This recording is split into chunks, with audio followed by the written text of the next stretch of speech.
You know, you never really realize how fried your brain is until you have nothing to do. We've programmed our brains in the past few years to always fill in the empty spaces or the gaps in our days with some sort of noise. And that all started with short formed content. I remember when Reels dropped in 2020, it was magical. My little 14-year-old brain couldn't even comprehend it. It was revolutionary to me. They told me with just the flick of my thumb, I can watch a brand new video every second. I don't want to spend this whole video discussing the dangers of short form content. We all know it's bad for us. We all know it affects us. But it is a trap. This once adored thing by me slowly became one of the most hated things in my life today. We are constantly just cooking our dopamine in this endless loop. And I think everyone today pretty much struggles with that. I always hate when I'm out in public and you see that everyone is just glued to their phones. I see this mainly at the gym. People just can't look away from their phones. And when I see this, I think to myself, man, the human race really does suck. People can't even wait in line anymore for a coffee without having to check their dry phone if they got any messages.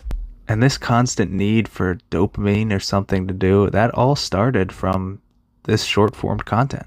But now that we addressed that, I wanted to talk more about the silent dangers. Because again, everyone knows that reels are bad, but not everyone might notice these things. Now in my case, I've gotten accustomed to filling in the empty gaps in my day with noise too. If I had some time, or even if I was doing something around the house, there was always one of two things in the background. Either music or long-form YouTube videos. Now, I'm in no way saying that music is bad. I love music. But I noticed a habit that I would get uncomfortable without music. I would have it on at all times. When I was making breakfast, showering, cooking, walking, working out. I still remember when I realized this was a problem. I woke up one day and I instantly dove for my phone to turn on a song. And I thought to myself, man, did I really just do that? Like I didn't even give my brain a chance to start its day. All my brain knew was waking up and then boom, Daft Punk. And I did the same thing with YouTube videos. I would always be listening to scary stories or some real event storytelling. That was always my big thing. But I would have it on 24/7. And like, am I really getting uncomfortable with silence or having nothing going on?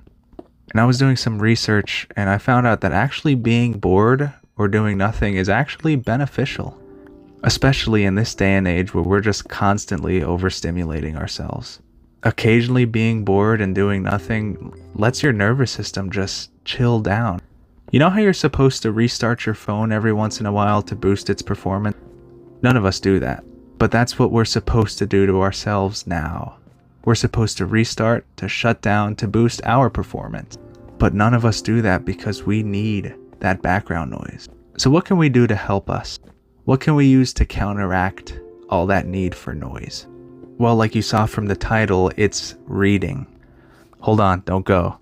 Yes, I said reading. I was repulsed by it too. If someone mentioned a book or even put a book next to me when I was younger, I would shudder like a vampire. But now I love a good reading session. I love going to Barnes and Nobles and shopping around. Gosh, I sound so performative. I promise I'm not one of those guys with wired earphones, loafers, and a matcha. But when I started reading, I was huge in the self-improvement scene. And I think a lot of guys start out this way. You know, you get scared to start reading fiction because you think that it's just a waste of time. So you resort to books like Ryan Holiday thinking it'll be beneficial. You think to yourself, well, I hate reading, but if I'm going to read, I might as well get something out of it. Self-improvement books or guru books, whatever you want to call it, they're fine, but I'm so glad I drifted away from those. You really do hit a wall with those books, and it just becomes this mindless info. Look, let me read some of the chapters from this book that I have. This is a self-improvement book. I won't say the title. Just tell me if it sounds good. Recognize your power. Is it up to you? Prepare to act. Get moving. Follow the process. Seize the offensive. Like how many different ways can you tell me to do something? I'm not trying to discredit the author or anything, I'm sure he's a great guy, but it's just mind-numbing after a while. But you really need to start to read stuff that turns those gears in your mind. And that's exactly what fiction does to you. Now, some of you hardcore readers might think I'm a poser for saying this, but I landed in the Dostoevsky scene. I started with the book Crime and Punishment, and that book is really where it hit me that fiction is awesome. I won't give the entire book away, but if you're really worried about spoilers, you had about 160 years to read it. But it's about this young man who murders someone, and he gets away with it. And the whole book is a struggle that he has with living with the guilt and just the fear that he thinks that everyone knows. All the characters are great, the drama is great, just the message the book has is great. Reading is really one of the best things you can do with your time.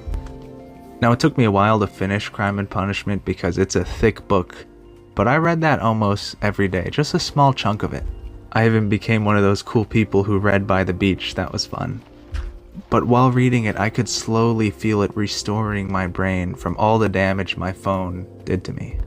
Books are basically the direct opposite of brain rot, especially older books.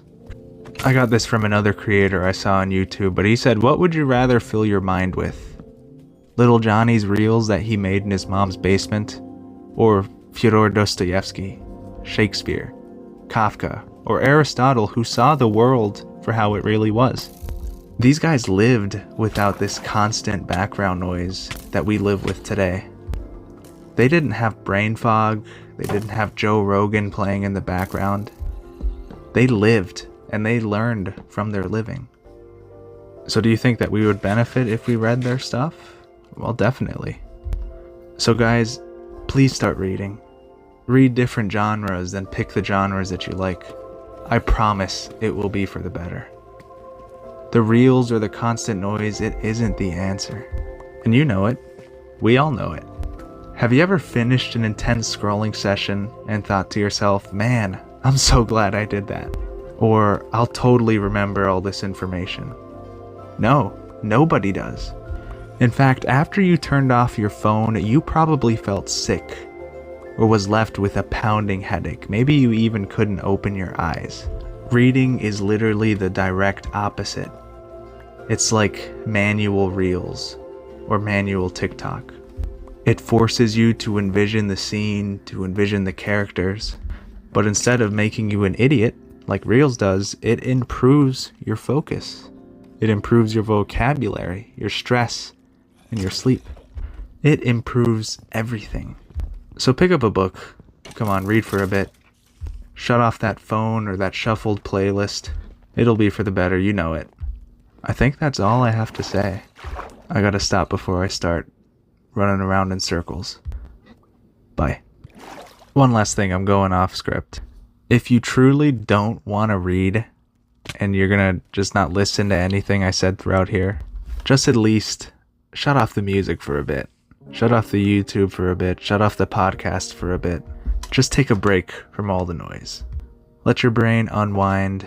Maybe you'll think of better things to do with that time off. Just be comfortable with being in silence. You don't necessarily have to read your life away. So go outside and touch grass.